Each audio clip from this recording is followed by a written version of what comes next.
Hey, I'm Patrice. I'm Nasir. I'm Samira. And I'm Garth. And you're watching Breaking It Down. In this segment, we're going to be talking about development and displacement.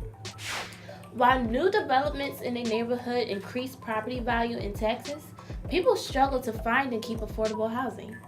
This begs the question, is development without displacement possible? Groups like the Philadelphia Coalition for Affordable Communities say yes. But in order for this to happen, communities need to be informed about development, involved in the process, and ready to advocate for specific policies related to housing and neighborhoods.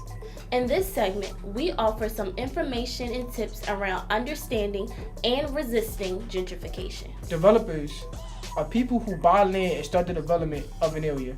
They get everyone together to start the project. The main thing they need is money. So they get investors and banks to put money into the projects so they become stockholders of it. Once the building is sold or rented, all of them get their cut of the profit. Not only banks, but the city of Philadelphia receives a flat fee when new construction takes place in the city. So city officials has an incentive to increase development. There are two ways that developers acquire land. If the land is private, they buy it from the owner. If the land is public, they buy it from the city. The city holds auctions for empty lots and plots of land and sell it to the highest bidder. But council members get the final say on who gets what land in their district. For example, the city could sell it to a developer who is building commercial property or nonprofits seeking to build affordable housing. Sometimes developers are small local companies, and sometimes they are corporations that are thousands of miles away. Companies like Alliance Residential Company and Leonard Company are two of the biggest real estate companies in the United States. They built a total of 14,800 units in 2016. In Philadelphia, the company LPMG has given the 19145 zip code, which is in South Philadelphia, the second fastest growing home prices of any zip code in America since 2009. Development in urban areas is happening all over the country in places like Portland, Oregon, Washington, D.C., and Charleston, South Carolina. In Philadelphia, development is mostly happening in Point Breeze, Francisville, Northern Liberties, and in many other neighborhoods in North, West, and South Philadelphia. Developers usually target low-income neighborhoods because the land and properties are cheaper to buy and build on due to years of disinvestment. The economy of those neighborhoods are weakened, and this allows developers to come in and rebuild. At first glance, it looks as though they are revitalizing the neighborhood, but as we know, this can lead to other consequences, such as displacement of residents.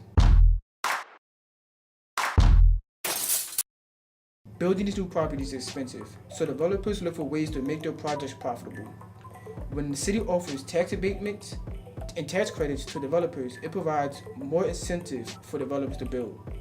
Tax abatements are when you don't have to pay taxes for a set amount of years. And Philly has a 10-year tax abatement for all new construction.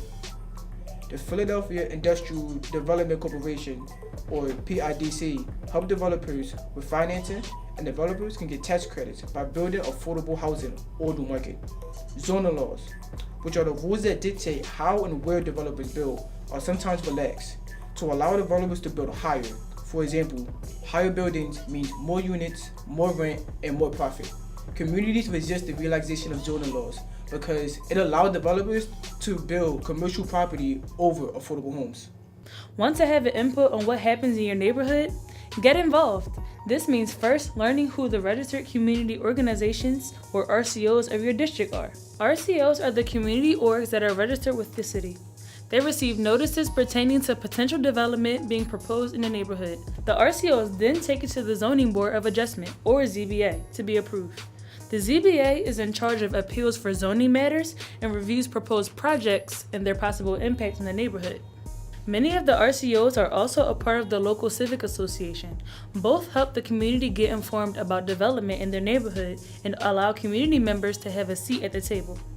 There are other organizations all over the city that you can join that fight for the rights of residents and renters, like the Housing Alliance of Pennsylvania or the Women's Revitalization Project. These organizations and others come together to form the Philadelphia Coalition for Affordable Communities, which advocates for affordable housing at the policy level. In Philly, low-income homeowners should be aware of the Philadelphia Housing Trust Fund, which funds affordable housing initiatives, home repairs, and homelessness prevention programs. If you are a renter in Philly, Check out the Philadelphia Tenants Union, which was founded in 2016 and is made up of Philly's tenants with a mission to ensure that renters have access to safe and affordable housing. Similar organizations can be found across the country, and those cities without tenant unions rely on the Fair Housing Act or Commission to protect tenants from any unfair rental practices by landlords.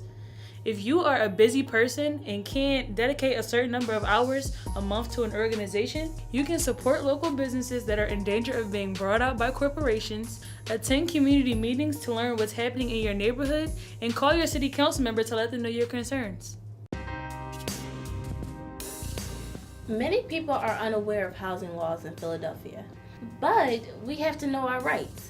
We need to understand how policies are made and put pressure on local politicians to support affordable housing.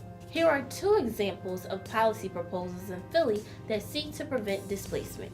The Inclusionary Housing Bill, proposed by Councilwoman Maria Quinones Sanchez, will require developers to create affordable housing for at least 10% of their units. In exchange, developers would receive more relaxed zoning laws and tax credits. It is important to note that similar bills like this have existed in Philly in the past, but they were not properly enforced. Developers don't always follow through after they agree to comply with affordable housing bonus. In 2016, PMC Property Group agreed to make 25 of their 250 units subsidized housing. However, after they received a 48-foot density bonus, which allowed them to construct 5 additional stories, they went back on their promise and instead paid a one-time fee of $3.75 million to the Housing Trust Fund. Incidents like this lead communities to question, how can we hold developers more accountable? There is no easy answer since it is mostly up to the city to enforce these policies. But there are alternative policies being made that developers can abide by if they decide not to include affordable units in their projects, like being taxed per square foot. That's right, the Philadelphia Coalition for Affordable Communities recently wrote a bill that city council members will propose called the Construction Impact Tax, which would generate funding for affordable housing. According to the coalition, a construction impact tax on new market rate housing and commercial development of between $2 and $4 per square foot would generate between $7 million to $14 million each year for the Housing Trust Fund. Due to the high demand, there is a long wait list for the Housing Trust Fund. The construction impact tax is a more long-term solution and will mean more people get the help they need to fix and keep their homes. Resisting multi-million-dollar companies that are invading our communities and taking over can be intimidating for most. But after you inform yourself about the process, learn the policies and get involved, the battle against displacement in urban neighborhoods can be fought. It is our job to protect our homes, generations, and history.